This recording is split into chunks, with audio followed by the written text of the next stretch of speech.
안녕하세요. 재무스툴입니다. 자, 이번 영상에서는 2022년도 1차 재무관리 기출문제 해설을 해보도록 할게요.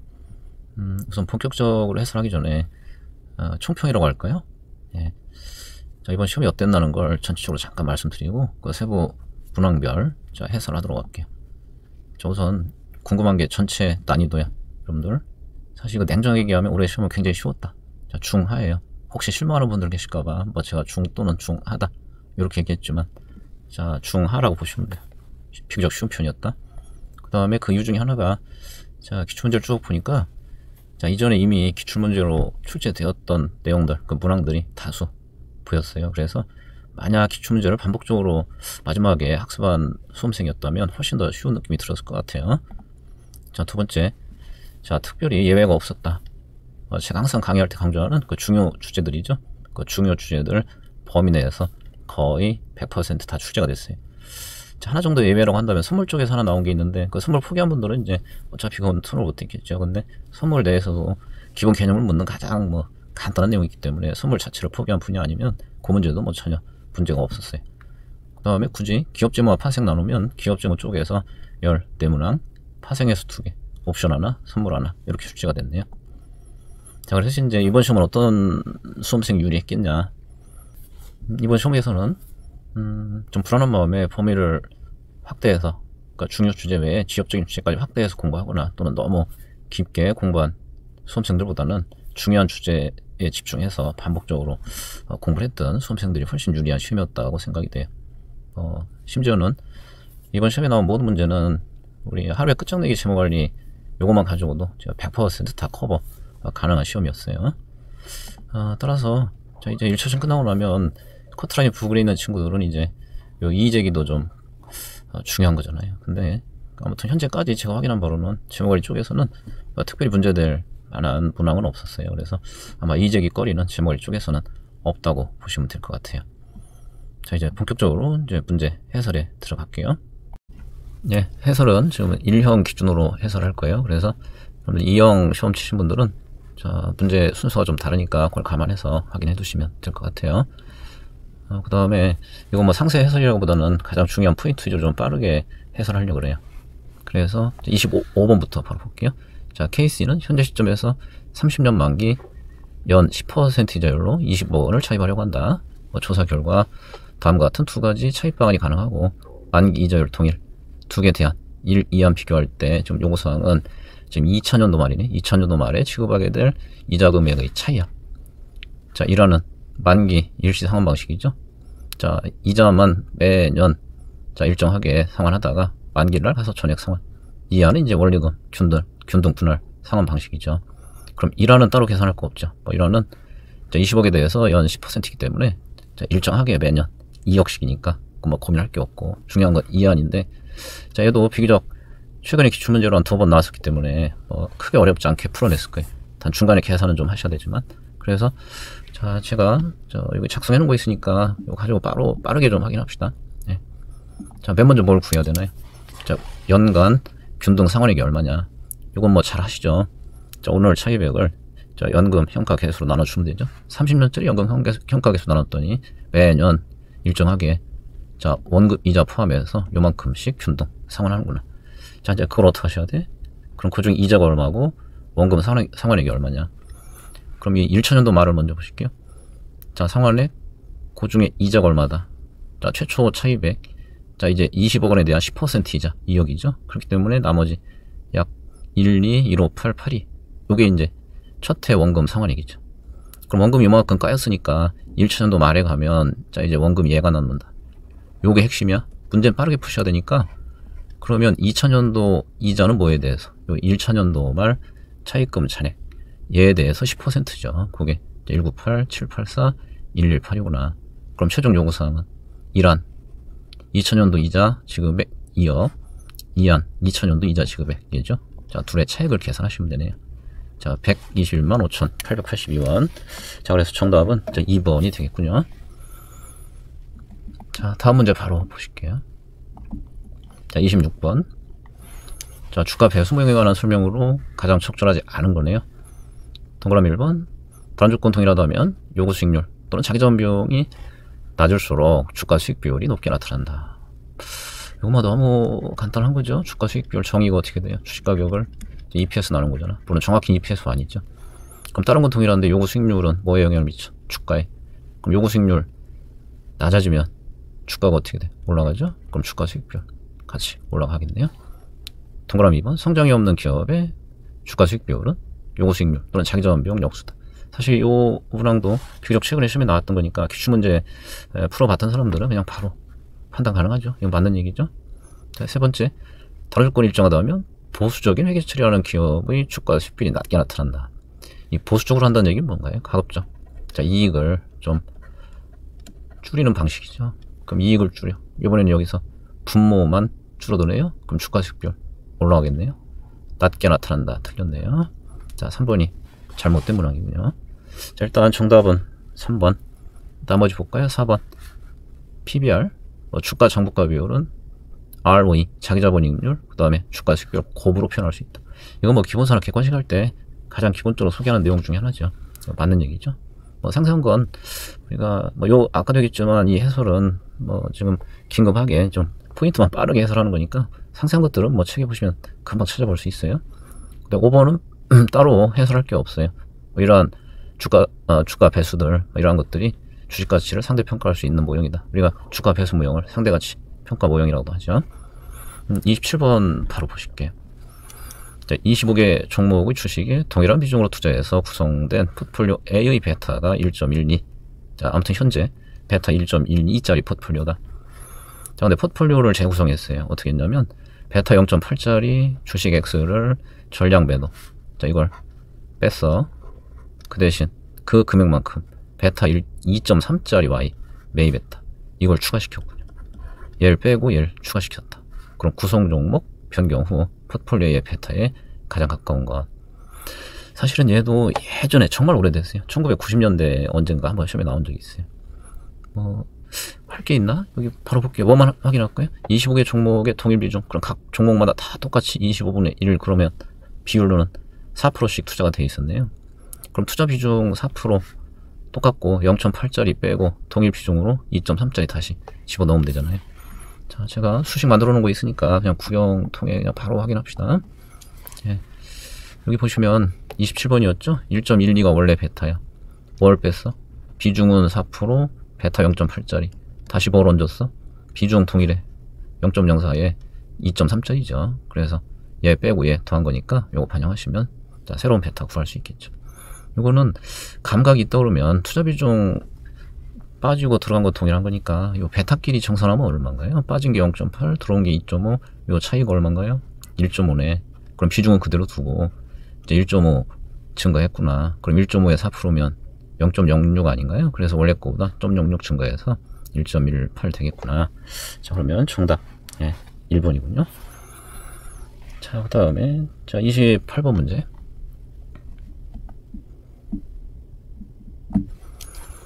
자, 연 1회 매년 말 시급되는 A기업의 배당금 앞으로 계속 5% 성장률을 보일 걸로 예상이 된다. 현재 A기업 주식 주당 내재 가치가 5만원. 자, 이게 이론적으로 평가된 현재 주가를 의미하는 거지.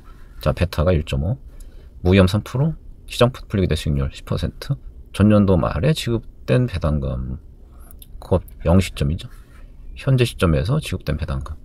그 다음에 CAPM 성립한다고 가정한다. 자, 이것도 배당 평가 모형, 항상 성장 모형에 너무나 기본적 형태 아니겠어요? 우리 항상 성장 모형 주가 이퀄 얼마다? 주가는 1기 말 배당금이죠. 자, 기호는 그냥 소문자 쓸게요. 제가 쓰는 기호가 소문자라서 여긴 대문자라고 되어 있지만, 자, 걔를 어떻게 하면 자, 할인율 빼기 성장률, 자기자본 비용 빼기 성장률. 단, 요 배당금은 항상 뭐다? 1기 말 거라서 오늘 배당금 대비 한 기가 성장률 증가한 값 요거죠. 자, 그러면 지금 문제 요구사항은 뭐야? 요 값을 구하라 이거죠. D0를 구하라. 지금 성장률 5% 주어졌어요. 성장률 5% 주어졌어요. 그럼 마저 뭐만 하면 돼? 자기자본 비용. CAPM 성립한대. 자, 이미 베타 줬어. 무위험 3%, 시장 10%래. 너무나 간단하네. 프리미엄 7%, 1.5, 10.5, 3, 13.5%네요. 요 밑에 보실까요? 여기 28번. 네, CAPM에 베타 집어넣으면 자기자본 비용 할인율 13.5%, 방금 소개한 시기에 그러면 분모 쪽 할인율 13.5 빼기 성장 5% 분자 현재 배당금 또는 전기말 배당금에 자, 한 기가 성장 얹어준 거. 그래서 아까 이론적으로 평가된 주가 얼마? 저 5만원 나와야 되죠. 얘가 5만원 되는 요 D체로가 계산하시면 되네요. 4047.62 나오네요. 자, 보기 중에 가장 가까운 거. 자, 4048이군요. 자, 정답 1번. 29번. 29번은 이제 아마 세이피엔 관련 문제였던 것 같아요. 자, 다음 조건을 만족하는 경우에 관한 설명으로 적절한 항목을 모두 선택하라. 자, 지금 세 가지 조건을 줬네요. 첫 번째, CAPM 성립한다. 이 CAPM 성립한다는 건 항상 어떤 의미? 어떤 애의 베타를 CAPM의 결론식 증권상선이에요. 증권상선에 집어 넣어서 나오는 그 증권상선 기준의 적정 기대 수익률하고 현재 시장에서 형성된 수익률이 항상 동일한 상태에 있다. 근데 포트폴리오 A와 포트폴리오 B는 최적 포트폴리오다.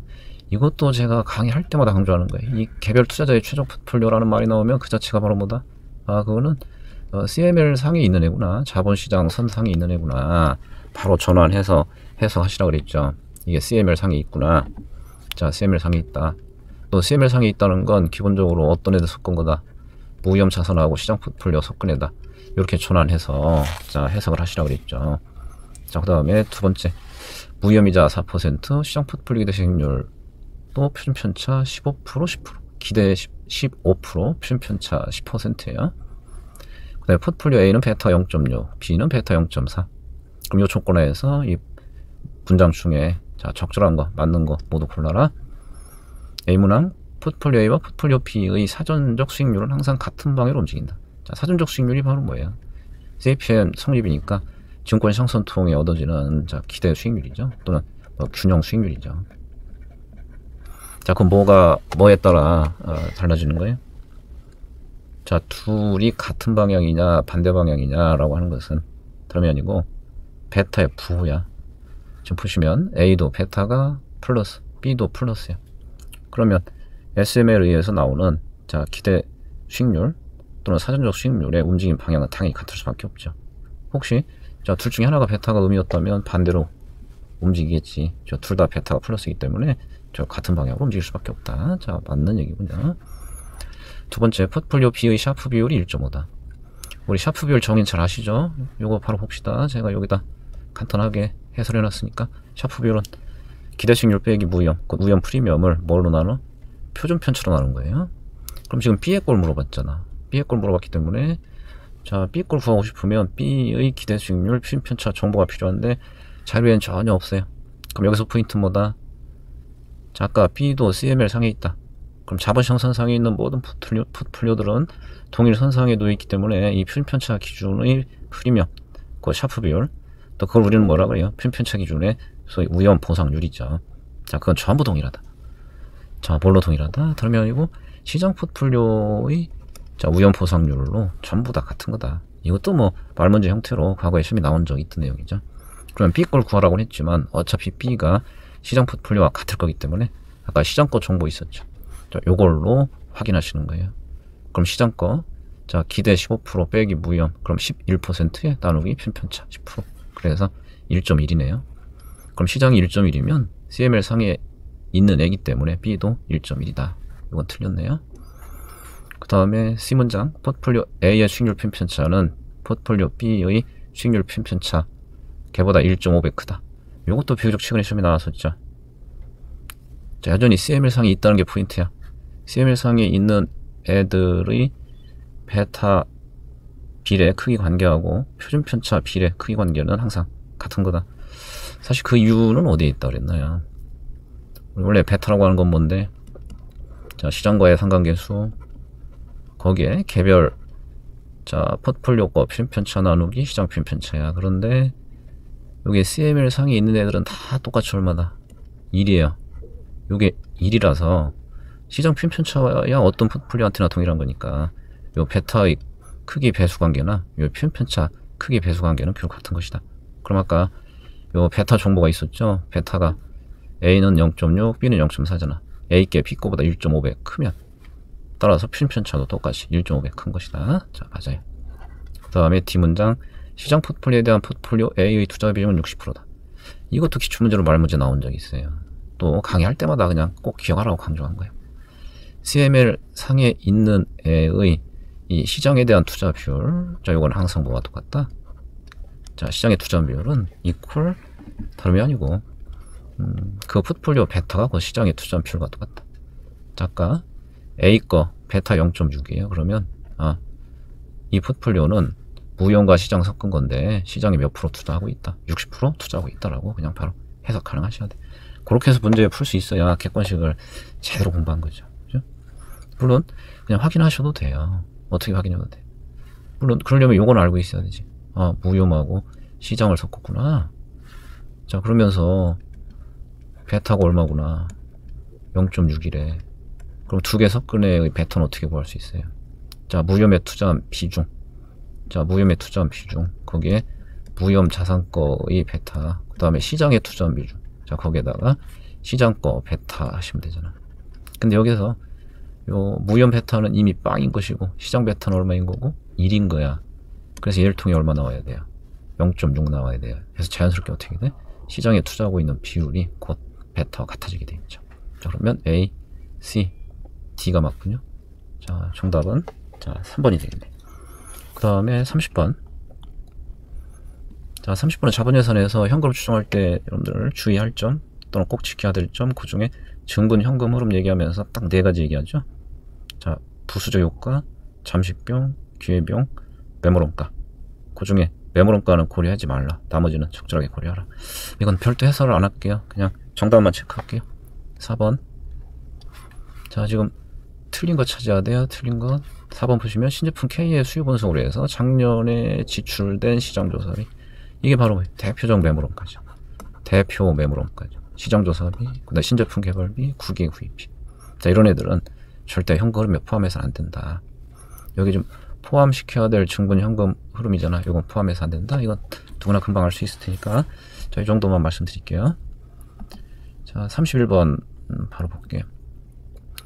아마 그나마 문제 풀면서 좀 시간 걸리고 조금 생각해야 될 거의 유일한 문제인가 아닌가 싶어요. 31번이. 물론 얘도 시간은 좀 걸리지만 자, 확성 등가법, 우염정 할인율법 비교 설명할 때 가장 강조하는 포인트만 알고 있으면 바로 풀 수 있는 문제. 자, 투자한 X의 현금 흐름, 또 현금 발생할 확률, 곧 확률 분포야. 2년치 첫 해, 두 번째 확률 분포가 주어졌네요. 자, 무염 10%, 그 다음에 효용 함수가 주어졌네요. 자, 루트 함수. 그렇다면 이 투자안의 위험 조정 할인율 구해라.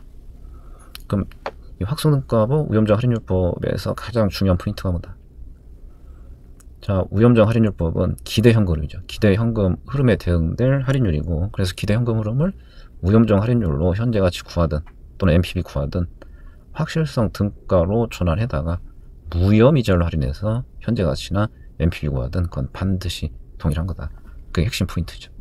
일단 2년짜리니까 계산은 좀 하셔야 돼. 그러면 우선 기대 현금으로 먼저 구해볼까요? 자, 1년 후 거 460%, 140%. 이건 뭐 누구나 금방 구할 수 있죠. 그럼 요거 240, 그 다음에 40, 그럼 280인가요? 그 다음에 900에 70%. 그러면 630에 120, 750인가 보네요. 그래서 일단 기대 현금으로 먼저 구해보면 요 결과 빠르게 봅시다. 자, 1년 후께 280, 2년 후 거 750. 그 다음에 자, 이제 효용 함수가 주어졌기 때문에 드럼이 아니고 자, 효용 함수를 활용해서 자, 확실성 등가를 또 기간별로 계산하셔야 되죠. 이건 여기저기 살펴보면 나름대로 여러분들 많이 배려한 문제야. 또 제가 책에 예제 실을 때도 이런 식으로 실어놨었거든요. 뭐냐면 효용 함수 가지고 확성 등가를 좀 거의 암산으로도 가능할 정도로 자, 숫자들을 좀 구성해놨다. 자, 아마 루트 함수면 어떻게 하라고 제가 다 설명드렸죠. 그 요령 알고 있는 분들은 너무나 쉽게 풀 거야. 루트 함수면 어떻게 해라? 기대 효용 구에다 그냥 제곱해라. 그럼 확성 등가다. 기대용 암산 가능해요. 자, 이제 여기에 제곱근 취해 400만의 제곱근치 얼마인가요? 2000이죠. 100만 제곱근은 1000이죠. 이게 바로바로 안 되는 분들은 반성하셔야 돼. 400만 제곱근 취하면 2000, 100만 제곱근 취하면 1000. 확률 0.6, 0.4. 자, 그러면 그게 기대 효용이지. 그리고 어떻게 하나? 바로 제곱하면 돼요. 얘는 제곱근 취하면 3000, 2000이죠. 확률 0.7, 0.3. 그래서 기대용 구에다가 바로 제곱하면 되죠. 자, 보실게요. 중간 과정은 숫자가 너무 단순해서 뭐 루트 씌우고 하는 거 다 생략했어요. 방금 설명드린 거예요. 1년 후 거 400만 효용은 2천, 100만 효용 1000, 900만 2년 후 거야. 효용 3000, 400만 효용 2000, 확률 각각. 그럼 요게 기대 효용이죠. 바로 제곱하면 되죠. 자, 그럼 뭐가 나와? 1년 후 거, 2년 후 거. 확실성 등가가 나와요. 자, 그럼 이제 이론적으로 어떤 관계? 아까 처음 시작할 때 설명드린 거야. 요거를 무위험으로 할인하는 거나 얘들을 무위험정 할인율로 할인하는 거나 얘를 통해 나오는 현가는 같아야 된다는 거죠. 자, 그러면 위에 거 1년 후 256, 2년 후 729 무위험을 할인하고, 밑에 거 기대 현금 흐름이야. 1년 후 280, 2년 후 750은 자, 무위험 추정 할인율로 할인했을 때 같아야 돼. 자, 물론 NPV로 하셔도 되는데 굳이 NPV 해야 될 이유가 없어요. 또 자료 보면 거기 투자금 거의 600인가 주어져 있잖아요. 그럼 투자금 600배는 NPV끼리 같아라. 굳이 그럴 필요 없어요. 어차피 NPV는 같은 금액이라서 그냥 현재 가치만 가지고 하시면 돼. 그럼 이거를 여러분들이 FM적으로 풀려고 그러면 좀 스트레스 받죠. 이 할인율 값 구해야 되는데 이거 2차 방정식이잖아. 그럼 너무 수학 실력 뽐내려고 하지 마세요. 그러면 K에 대한 2차 방정식 만들어다가 이거를 근해 공식으로 풀 수는 있지. 객관식에서는 그렇게 하지 말라 그랬어요. 뭐 얼마나 좋아. 저 집어넣을 수 있는 애들을 다 보기로 주잖아. 그래서 시행착오 대입법으로 푸셔라. 단, 자, 이것도 요령이 필요하다 그랬죠. 그럼 요령이 있는 사람한테는 정말 금방 답이 나오도록 배려했다. 요령은 뭐다? 가운데 것부터 해라. 갈라치기 해라. 근데 지금은 13% 딱 넣어서 계산하면 딱 나오는 케이스야. 이게 그냥 바로 답이니까 얼마나 배려했어요. 잘 모르는 사람은 1번부터 들 거 아니야. 3번부터 집어넣은 사람은 그냥 바로 답을 찾을 수가 있어요. 자, 32번. 자, 레버리 분석은 매출액 변화가 영업이익 및 주당 순이익에 미치는 영향을 파악하기 위해 사용한다. 이 문제 핵심은 요거예요. 부채를 사용하지 않는 A기업이야. 자, 그 회사의 매출액이 250억 원에서 275억 원으로 증가할 때 그에 따라 EPS가 100원에서 150원으로 증가한다면, 자, 영업 레버리지도. 자, 도를 물어봤네요. 지금 정보는 매출, EPS 정보 줬는데 요구사항은 톨이잖아. 돌은 어떤 관계야? 매출 변화에 대한 영업이익의 변화율 비율이죠. 그죠? 그건 잘 알고 계시죠? 그럼 아까 이게 포인트다. 부채 전혀 없다. 그래서 이자 비용 부담하지 않은 회사는 똑같다. 뭐가 똑같아요? 영업이익 변화율과 순이익 또는 주당이익 변화율이 똑같다. 그럼 수치적으로 꼭 영업이익 자체가 필요한 건 아니니까 영업이익 변화율 대신 뭘 써도 된다. EPS 변화율을 그대로 사용하시면 된다. 그냥 암산 해볼까요? 매출의 변화 비율이야. 252 얼마 변한 거야? 25억 변했군요. 그럼 변화 비율은 얼마? 10%. 자, EPS 100원에서 150. 자, 그럼 얼마 변했어요? 50%.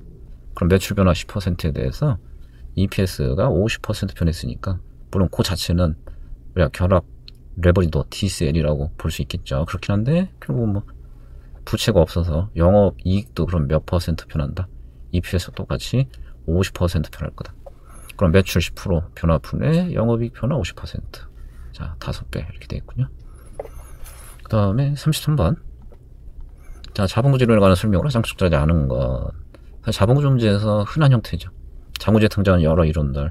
자, 그 하나하나로 그냥 간단 체크하도록 구성되는 문제. 동그라미 1번. 지분의 분산 정도가 크거나 소유경제의 지분 비율이 낮을수록. 소유경제 지분이 점점 낮아지면, 자, 그럼 어떻게 된다 그랬어요?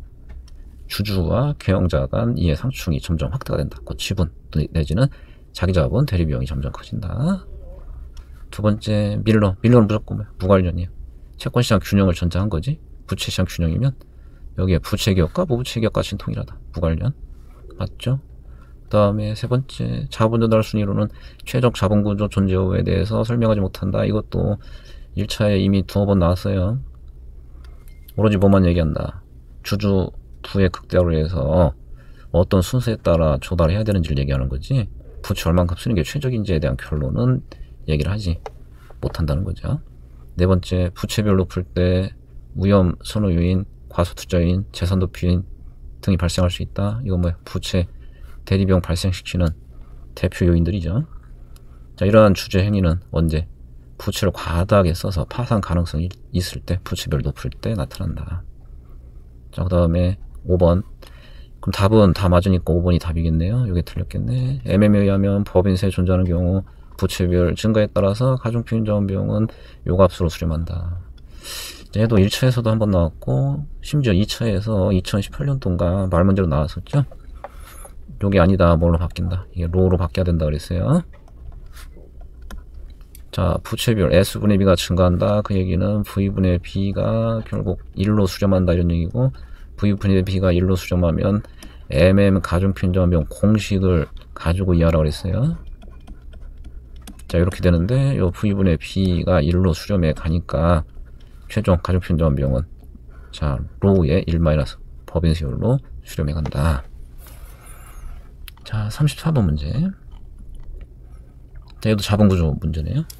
오늘 자본구조에서 시험에 나오는 건 되게 전형적으로 두 가지다. 좀 전 풀은 문제처럼 여러 이론들 결론 체크하는 문제.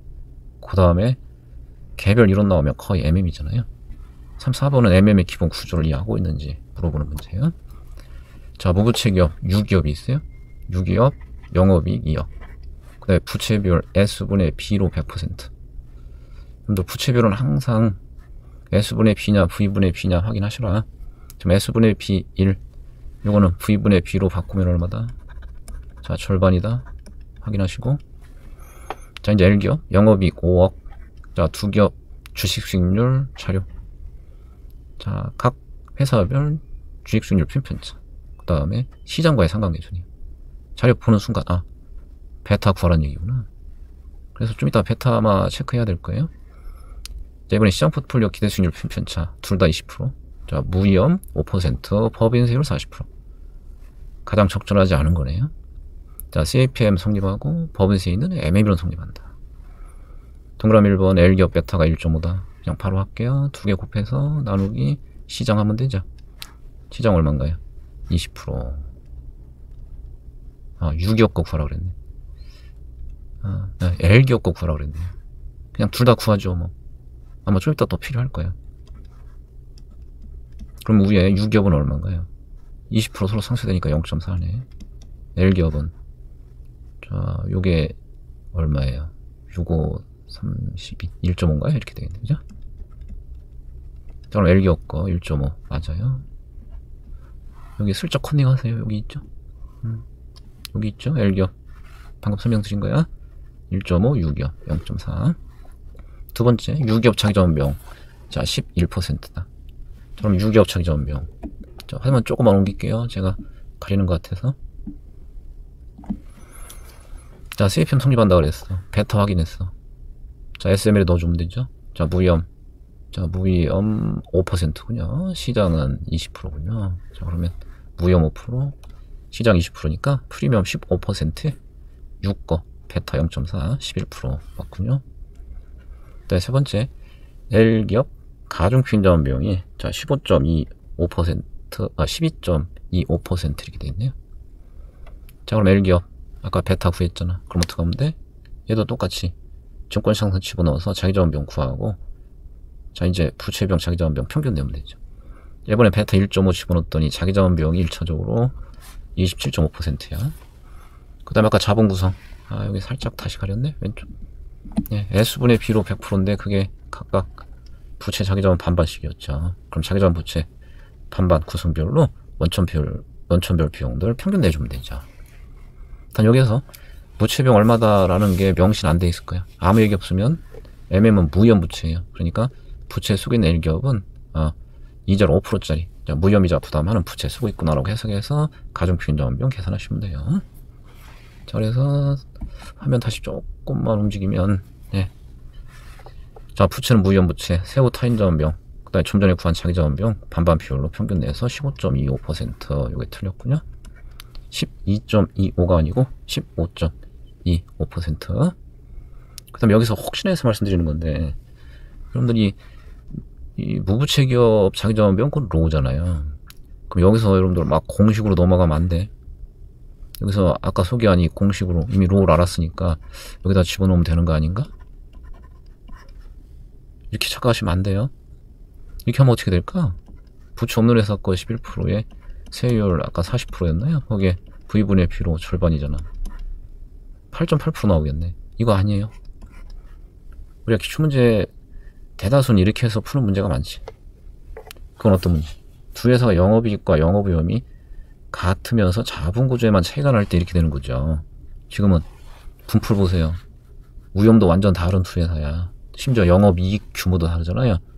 영업이익도 다르고 그 영업이익에 내포된 위험도 전혀 다른 회사이기 때문에 유 회사 거 갖다가 L 회사 구하는데 막 쓰는 거 아니야. 완전 별개인 거예요. 그건 좀 조심하셔야 돼. 혹시 이렇게 푼 사람이 있어요? 8.8%. 그 사람도 맞췄겠네. 예? 내가 구한 건 8.8%인데 보기엔 12.25%니까. 물론 다른 데에서 막 헷갈렸겠지. 다른 게 틀렸겠지. 절대 그거 아니에요. 자, 나머지 보기 봅시다. 4번 유기업 가치가 10.91억 원이다. 자, 유기업 가치 어떻게? 세후 영업이익, 영업이익의 법에서 차감해서 로 또는 자기정병 나누면 되죠. 아까 유기업은 영업이익 2억이어서 법인세율 40%, 세후 영업이익 할인율 11%, 10.91. 자, 그럼 L기업 가치 구할 때도 똑같죠? 우리가 두 가지가 있다 그랬어요. 두 가지. 기업가치 구할 때는 특히 부채 있는 회사는 MM 명제대로 이렇게 하는 방법이 있고, 단 여기서는 안 돼. 왜? 이 VU 여기서 U에서는 L 회사의 VU와는 다른 거니까 이걸로 안 돼요. 그렇게 하려면 뭐부터 따로 구해야 돼? L 회사가 U였을 때 가치를 따로 구해야 되는 것이지, 요거 갖다 이렇게 바로 쓸 수 있는 게 절대 아니야. 아시겠죠? 또 한 가지 방법은 뭐예요? 부채 있든 없든 그냥 세후 영업이익이지. 영업이익에서 법인세 차감한 걸 뭘로 가중평균자산병 나눠주면 부채 있든 없든 기업가치 다 구할 수 있잖아요. 요걸로 바로 해결하시면 돼. 아까 L회사는 영업이익 5억이었네요. 자료 다시 잠깐 보시면 영업이익 5억, 영업이익 5억. 그러면 5억에서 세금 40%, 아까 가중평균자산병 15.25%, 그럼 L회사는 얘야. 그럼 마지막 5번 보기는 최종 L기업 가치하고 U기업 가치의 차이야. L회사가 얼마나 더 가치가 높냐. 자, 그러면 자, 두 회사 가치 구한 거 지금 L회사, U회사 요 차이 구하면 되죠. 그래서 8.765 이렇게 나오네요. 그럼 여전히 얘도 마찬가지야. 그러니까 영업이익과 영업이익 동일한 두 회사는 부채 쓰고 안 쓰고에 따라 요 차이죠. 이 문제는 해당사항 없는 거야. 왜? 지금 여기에서 U회사하고 L회사가 부채 없었을 때 VU는 다른 값이기 때문에 요 얘기하는 거 아니에요. 직접 영업이익이 다르기 때문에 두 회사 가치 각각 구한 후에 그걸 정산하셔야 되는 거죠. 자, 그 다음에 35번 문제. 자, 완전 자본시장 가정할 때 다음 설명 중 적절한 항목만 모두 선택한 것. 단 자사주는 시가로 매입한다고 가정한다. 사실 배당에서 가장 흔히 나오는 대표 문제죠. 특수배당 정책의 여러 가지 효과들. 자, 빠르게 봅시다. 주식배당, 주식분할로 자기자본 가치 날아간다. 주식배당 분할, 자본 가치는 전혀 변하지 않는 거죠. 불변이야, 불변. 자, 그 다음에 현금 배당 및 자주 매입 후 주가 수익별 하락한다. 이거는 뭐 강의에서 너무나 많이 말씀드린 거죠. 공통점이죠. 현금 배당 자주 매입. 자, 그거 외에 나머지 정책들은 주가 수익별에 영향이 없고 오로지 두 개 정책만 주가 수익별을 감소시킨다 그랬어요. 자, 그것도 좀 설명을 드려야 되나? 이건 뭐 간단 리뷰니까 그냥 넘어갈게요. 그다음에 세 번째, 주식배당 및 주식분할 후 EPS는 변하지 않는다. 오늘 EPS는 항상 뭘 가지고? 이건 주식 수 가지고 판단해라. 주식배당 당연히 주식수 늘죠. 주식분할 주식수 늘죠. 그럼 EPS는 무조건 줄어드는 거지. 감소해야 돼. 틀렸어. D문장, 자주 매입 및 주식 병합 후 EPS 상승한다. 자주 매입 주식수가 줄죠. 주식 병합 주식수가 줄죠. 자, 이번에는 둘 다 주식수가 줄어들기 때문에 EPS가 상승해. 이건 맞아요. 그 다음에 마지막 이문항, 현금 배당 및 자주 매입 후 주주부는 상승한다. 두 가지가 필요해. 완전 시장이죠. 그 다음에 자사주 시가 매입이야. 자, 그러면 이 경우에는 절대 자, 현금 배당이나 자주 매입이 주주부에 영향을 미치지 못한다는 거죠. 자, 그러면 지금 자, 적절한 것만 찾아야 되네요. 자, B하고 D군요. B하고 D. 정답은 4번. 자, 이제 몇 개 안 남았네요. 5개 남았군요. 자, 36번. 자, 현재 시점에서 1년 만기 현물이자 1년 현물이자 6%, 그 다음에 2년 만기 현물이자 8%. 다음 설명 중 적절한 항목만 모두 선택하는 것. 단체 거래는 없다. 그 시장 추정이다. 자, 세 개 문항이 있네요. A문항, 자, 1년 후 1년간 선도이자 10.04. 자, 이건 뭐 누구나 다 알겠죠? 2년짜리 제곱 1.08 제곱이 1년짜리 1.06에 나머지 한 개가 선도이자 곱한 것 같아야 되죠? 제가 써놓은 거 있으니까 컨닝 합시다. 예. 자, 화면 우측 상단 2년 현물이자 제곱 이퀄 1년 현물이자에 나머지 한 개가 선도이자. 자, 10.04%. 자, B문항. 자, 기대가설 곧 불평대가설 또는 순수기대가설이죠. 자, 그러면 1년 후 단기이자율. 소위 1년 후 단기이자율은 보통 뭘 얘기해? 요 기호는 우리가 쓰는 거랑 좀 달리 썼네. 우리는 기대 현물이자. 우리가 쓰는 기호론 요거죠. 1년 2년 사이에 기대 현물이자. 그건 알아서 해석하세요. 자, 그게 현재 시점 1년 만기 현물이자율. 걔보다 상승할 거로 기대가 된다. 사실 이거는 뭐 숫자로 확인 안 해도 아까 현물 1년 6%, 2년 8%잖아. 그럼 어떻게 돼? 수익률순위 우상이지. 우상이면 결국 미래로 갈수록 단기이자 기간비례가 점점 상승하는 거지. 이건 뭐 너무 당연한 거예요. 오늘 거보다는 그 다음 1년 기대 현물이자 단기이자가 더 상승 높아진다.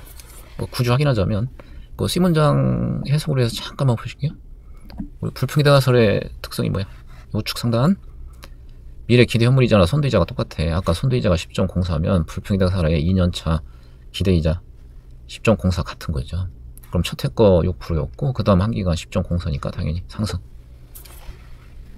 그 다음에 C문장 이번에 유동성 선호가설이네요. 유동성 선호가설. 그 다음에 좀 유동성 프리미엄 1, 2네 2년차 유동성 프리미엄 3%. 묶고 있는 건 똑같아요. 그럼 1년 후 단기이자 또는 1년 후 기대 현물 이자하고 현재 1년짜리 현물이자 관계야. 이번에 뭐라고 그랬냐면 1년 후 단기이자가 1년 만기 현물이자보다 하락할 거로 기대가 된다 이렇게 돼 있네요. 그럼 불평기대가설은 어떤 차이가 있어? 불평기대가설은 아까 얘기했지만 기대가 그 선도야. 유동성 선호가설은 그 선도가 기대다 프리미엄 얹어준 거야. 그럼 기대는 거꾸로 반란해야 되죠. 선도 10.4에 프리미엄 3%가 내포가 되어 있기 때문에 그걸 반란하면 기대 얼마? 7.04구나. 그렇다더라도 아까 1년짜리 6%보다는 아직도 더 높은 거죠. 하락 틀렸어요? 상승이요? 다시 한번 바로 확인할게요. 우측 상단 방금 설명드린 거예요. 자, 유동성 선호 가설이기 때문에 요 선도가 기대하고 프리미엄 더한 거라서 기대는 거꾸로 자 선도에서 프리미엄 뺀 거다. 7.04%. 하지만 그래도 첫해 현재부터 1년 현물이자보다는 2년차 기대가 아직도 더 높죠. 상승이에요. 자, C문장이 틀렸어요. C문장 틀렸어요. 자, 그럼 A문장 맞고 B문장 맞고 C문장은 틀렸고. 자, 그러면 지금 적절한 걸 찾으라 그랬나요? 적절한 건 자, A하고 자, B가 적절하구나. 정답은 자, 2번이구나. 자, 37번 바로 보실게요. 자, 채권 투자 전략 설명으로 가장 적절하지 않은 것. 동그라미 1번 목표 시기 면역 전략에 의하면 채권 듀레이션이 목표 투자 기간보다 짧은 경우 이자율 변동에 따른 자, 투자자의 가격 위험이 재투자보다 크다. 이거 면역 전략 소개할 때 기본서 객관식에서 그림을 통해 제가 항상 강조해 설명드리는 거예요. 면역은 뭐고 두 개 위험 일치시키는 거고. 그러면 시간선상에 잠깐만 표시할까요? 빠르게. 일종의 균형점이 듀레이션이죠. 지금 듀레이션이 목표보다 짧대. 우리 해석할 때는 거꾸로 해야 돼. 목표가 균형인 듀레이션보다 기냐 짧으냐 이렇게 해야 되지. 듀레이션이 짧대 그럼 투자 기간이 더 길다는 얘기죠. 얘가 더 길다는 얘기죠. 그럼 어떻게 투자한다? 두 개가 상쇄되는 듀레이션보다 더 길게 투자한다 이거지. 길게 투자하면 어떻게 된다 그랬어. 이때는 자 상대적으로 투자 기간이 길어지면서 재투자 위험이 확대가 되고 자 얘가 확대가 되는 거고. 가격 위험이라는 건 뭐야? 가격 위험은 그럼 여기서 채권 처분 시 이자율 변화 때문에 이 가격이 얼마나 변하냐.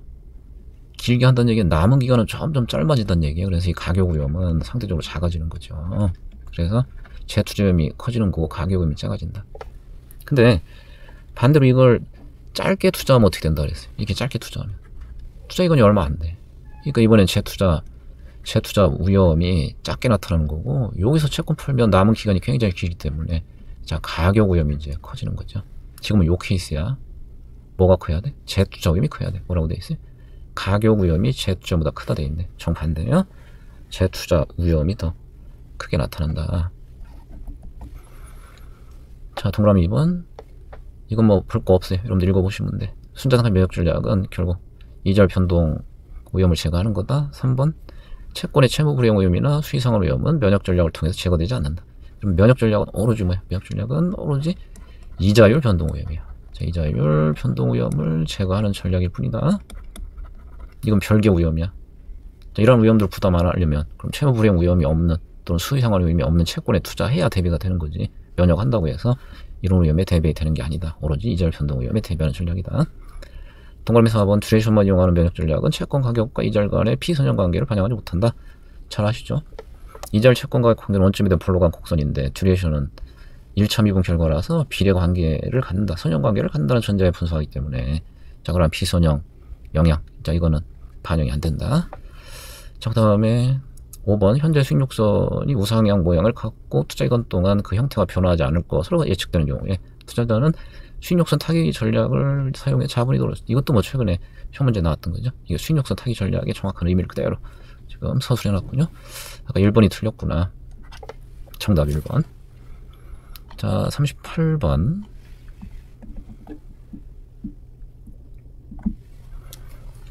자, 배당을 하지 않는 A기업 현재 주가 만원.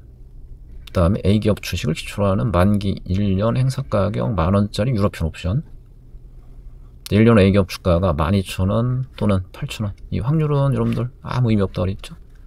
가격만 보시면 돼. 상승하면 12,000원, 하락하면 8,000원. 그 다음에 무위험 10%. 이 옵션의 가입 결정은 1기간 이항 모형을 이용한 무위험 헤지 포트폴리오를 구성해서 구한다.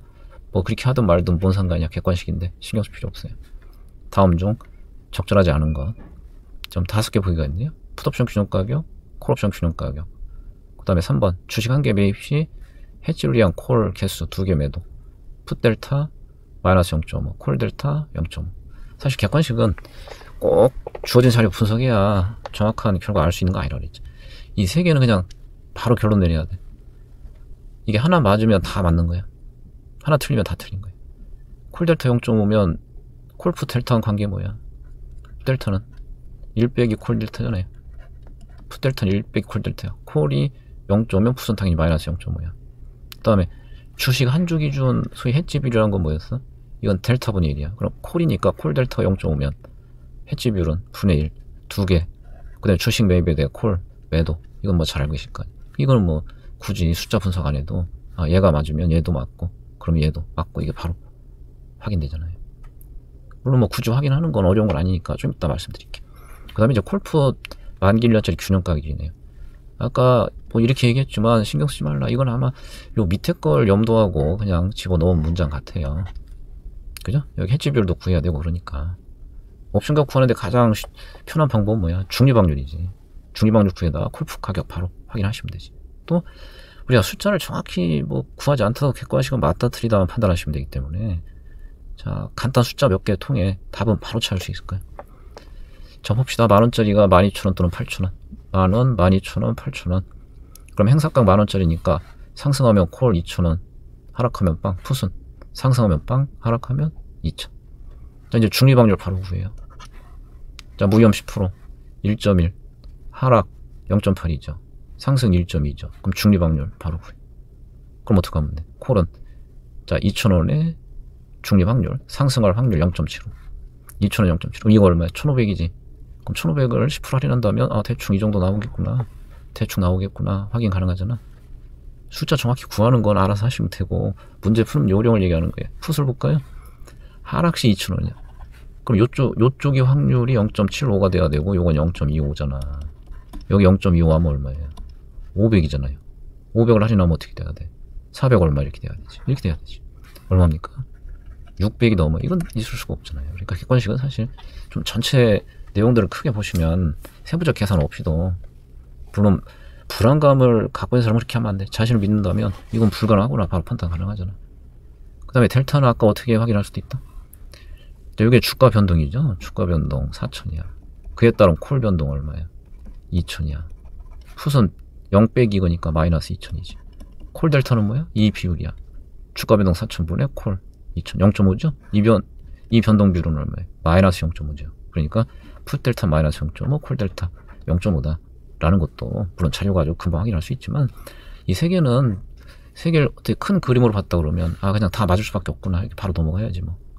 그 다음에 이제 구체적 가격을 안 구해도 아 이거는 500을 넘을 수 없다. 중립환율 기준의 기대값이 1년 후로 500인데 600 얼마가 나올 수는 없잖아요. 그죠? 자, 정답 1번이구나. 자, 39번. 선물. 자, 선물에 관한 설명을 하장 적절하지 않은 것. 자, 동그라미 1번. 선물 가격, 현물 가격 차이가 베이시스다. 요 정도는 알고 계시겠죠? 선물 공부했다면. 그 베이시스는 만기일에 가까워지면 점점 작아져서 만기일에는 선물, 현물 가격이 같아진다. 소위 선물 가격의 만기일 또는 인도일 수렴 현상이죠. 만기까지 기간 남아 있을수록 현물, 선물 차이가 더 확대가 되는 거고, 만기에 가까워지면 두 가격이 수렴해서 같아진다. 동그라미 2번. 현물, 선물 등가. 이게 선물 균형 가격 결정식이죠. 그럼 그 등가식이 성립한다면 시장 균형이야. 차익거래 기회가 존재하지 않는다. 이거 뭐 해석할 게 없네요. 당연한 거지. 당연한 거고 당연한 거예요. 3번. 선물 가격은 부유비용만큼 현물 가격과 차이가 발생하는데, 이때의 부유비용에는 여기 현물 구입 자금에 대한 기회비용, 일종의 이자죠. 그 다음에 현물 보관비용도 포함된다. 간단하게만 한번 써볼까요? 우리가 선물 이론 가격 결정식 어떻게? 현물 가격에 만기 동안에 요 이자 얹어라. 요게 얘야 현물 구입 자금에 대한 이자. 그 다음에 거기 어떻게 해요? 이 보관비용이라고 우리가 포괄적으로 얘기하고, 이걸 성격적으로 두 개로 나누기도 하죠. 요 안에는 소위 자 비용도 있고 수익도 있다. 그죠? 그래서 이제 부요 비용이 있다면 비용 추가 부담해야 되는 만큼 비용은 더해 주셔야 되는 거고, 수익이 예상된다면 수익은 차감해 줘야 되잖아요. 이 얘기를 하고 있는 거지. 네, 동그라미 4번. 선물 가격이 미래의 기대 현물 가격보다 높게 형성되었다가, 여러분들 선물이 현물보다 높은 걸 뭐라 그래요? 컨텐고라 그래요. 컨텐고. 그랬다가 만기일에 접근하면서 기대 현물 가격에 일치해진다는 가설을 정상적 백오데이션 가설이라고. 이게 잘못된 거지. 선물이 더 높다가 점점 수렴해서 만기일날 자 현물과 같아진다. 기대 현물 가격으로 수렴한다는 것을 더 높았다가 높은 게 아까 뭐예요? 컨텐고예요. 이게 컨텐고 가설이에요. 백오데이션 가설은 정반대예요. 선물이 더 낮았다가 상승해서 기대 현물 가격으로 수렴하는 걸 정상적 백오데이션 가설이라고 그러죠. 5번. 명목이자율이 국내보다 높은 외화의 경우 균형 상태에서 원 외화 선물 환율이 현물 환율보다 낮다. 외화라고 했는데 그냥 달러라고 생각하죠. 요거는 여러분들 환율 결정 이론 중에 이자율 평가설 또는 금리 평가설이 균형 선물 환율 결정 이론이지. 어떻게 되나요? 선물 현물의 자 분모가 뭐야? 분모가 요게 외국 명목이자죠. 분자가 한국 명목이자죠. 이렇게 되죠. 지금 어떻대? 명목이자가 국내보다 높은 외화래. 그럼 요게 작고 밑에 게 크단 얘기네. 이렇게 돼 있네요. 그러면 자 선물이 얘가 현물보다 얘보다 얘. 그럼 밑에 게 더 크면 현물에다 얘 작은 애 전체적으로 작은 애가 곱해서 나온 선물이었다 더 낮아야 되죠. 이거 맞는 얘기네요. 그 다음에 이제 40번. 자 A기업은 신주를 발행해서 자 주식교환 방식으로 B기업을 합병할 예정이다. 다음은 두 기업 합병 전 자료. 그래서 주당 순이익, 주가 수익별, 총 발행 주익수 정보가 주어졌네요. 자, 합병 후 합병 기업의 단기 순이익은 합병 전 두 기업 단기 순이익 합과 같다. 그 시너지가 없다. 자 시너지 없다. 그럼 시너지 없으면 합병한 후에 총 순이익은 합병 전 그냥 두 회사 이익끼리 단순 합한 거죠. 근데 합병 후 주가 수익비율이 20으로 예상된다.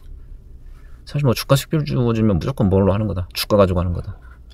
이거 뭐 중복적인 얘기죠. 주가 기준으로 주식기업비율이 결정된다면 B기업 주주가 수용할 수 있는 최소 주식기업비율이요. 자 그거 합병회사 입장에서 하는 거나 3번 정도 시험이 나왔어요. 주가 가지고 하는 거 2번, EPS 1번 해서 3번 정도 나왔어. 이 피합병 기업 거로는 처음 나온 것 같아. 일단 논리 구성은 똑같다 그랬죠. 일단 주가 기준. 자 그럼 어떻게 해야 돼? 합병 후 예상 주가. 지금 합병 후 주가 수익비율 주셨기 때문에 그건 합병 후 주가 수익비율에 합병 후 예상 EPS 곱해서 합병 후 예상 주가 구에다가 단 누구 입장? 피합병에서 입장에서 본 합병 후 주가 구에다가 그걸 뭐랑 비교해야 돼요? 이거를 원래 피합병에서 주가와 비교해야 돼. 그럼 주가면에서 수용 가능하려면 어떻게 돼야 돼? 최소한 합병 후 이 주가가 합병 전 주가보다는 크거나 같아야 된다. 자, 이 기본 논리만 알고 계시면 되죠. 그럼 합병 후 주가 수익비율 지금 20이죠? 거기에 뭐 하면 돼? 여기까지 구하면 뭔가요? 여기 합병 후 회사 또는 합병회사 입장에서 본 EPS지. 피합병회사 원래 한 주 기준 EPS는 반드시 거기에 뭐 해야 돼? 주식기업비율을 다시 한 번 더 곱해줘야 된다. 그래야만 피합병 기준, 한 주 기준의 EPS가 나오는 거죠. 그럼 나머지는 다 숫자예요, 이제. 자, 순이익. A기업 2,500원짜리 만주 2,500만원, B기업 2,000원짜리 만주 2,000만원. 그럼 총 4,500이겠네요. 자, 이제 합병후 주식수. 자, 합병회사 A회사 주식수는 그대로 가는 거고, 피합병회사 주식수의 이제 주식기업별 곱한 만큼이죠. 요만큼 추가 발행이 된다. 그래서 이제 합병후 총순이익을 합병후 총 주식수 나누면 아까 얘가 나오는 거고, 지금 피합병 회사 입장에서 분석해야 되기 때문에 거기에 주식기업별 한 번 더 곱해서, 자, 이렇게 해서 나오는 요 합병 후 주가를 원래 주가랑 비교해라. 원래 주가 얼마짜리였나요? 원래 주가. 자, 위에 두 개 곱하면 되죠. 피합병 합병 전 주가식별 15배 2,000원 3만원짜리였네요. 그래서 요 3만원보다 최소한 크거나 같아야 된다. 물론 문제 풀 때는 그냥 이퀄로 풀면 되죠. 자, 두 개 같아지는 뭐 요 주식기업별 값 요거 구하는 거예요. 0.55가 나오는군요. 그래서 이제 정답 1번. 자, 여기까지 해서 2022년도 자, 재무관리 1차 기출문제 해설을 좀 마치도록 할게요. 그래서 전체적으로 중간중간도 말씀드렸지만 또 처음에 총평 말씀드렸죠. 그러니까 시험이 이렇게 어렵지 않았어요. 중하 정도밖에 안 돼. 단 이제 1차는 언제나 시간이 관건인 거니까 만약 시간에 몰렸다면 아까 계산 문제 중에 뭐 한두 개 정도? 확성 등가 무염정 할인율 뭐 이쪽 하고 그 다음에 자본구조 문제? MN 거 일일이 하나하나 계산해야 되니까 그 두 개 정도만 시간 조금 걸리는 문제지, 그 나머지 계산 문제 또 말 문제들은 다시 하지만 예전 기출 문제들과 또 비슷한 뉘앙스의 문장들도 많아서 실질적인 뭐 난이도는 낮은 편이었다라고 총평을 다시 한번 할 수 있겠네요. 예, 여기까지 해서 해설 강의 마치도록 하겠습니다. 예, 영상 마칠게요.